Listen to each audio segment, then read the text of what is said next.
আসসালামু আলাইকুম রহমতুল্লাহি বারাকাতুহু। সম্মানিত বন্ধুগণ, আমরা চলে আসলাম পাথারিয়া বাজারে। আমরা দেখতে পাচ্ছি দীর্ঘ মাস তিনেক বন্ধ থাকার পর বারাকাত রেস্টুরেন্ট আবারও নতুনভাবে শুরু হলো তাদের যাত্রা।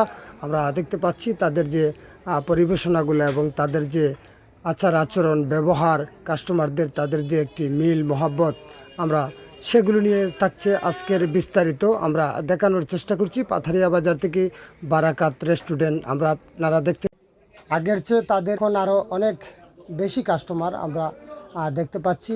তাদের ভিড় দেখে আমরা বুঝতে পারছি। আমরা দেখানোর চেষ্টা করছি, আপনারা দেখতেই থাকুন। আমরা দেখানোর চেষ্টা করব তাদের কতগুলো আইটেম আছে এবং তাদের কি কি যে প্রোডাক্টগুলো আছে। আপনারা দেখতেই থাকুন, আমরা বিস্তারিত দেখানোর চেষ্টা করছি।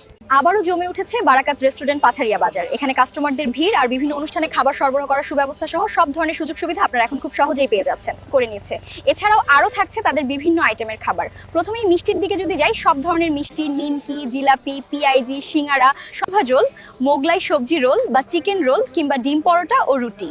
আর সকালের জন্য আমাদের কাছে আছে সুস্বাদু ভুনা খিচুড়ি, আলু ভর্তা, ডাল, ভাজি, হাঁস ভাত, গরুর মাংস, দেশি মোরগ, রাজাহাঁস, দেশি রুই মাছ, বোয়াল মাছ, শিং মাছ, ট্যাংরা মাছ, বাইম মাছ এবং ছোট মাছ। তো চলে আসবেন আমাদের পাথারিয়া বাজারে বারাকাত রেস্টুরেন্ট, শান্তিগঞ্জ, সুনামগঞ্জ। প্রোপাইটার মোহাম্মদ আঙ্গুর মিয়া। আমাদের এখানে আপনারা পাচ্ছেন সুস্বাদু সব খাবারের সমাহার এবং আপনাদের সবাইকে আমাদের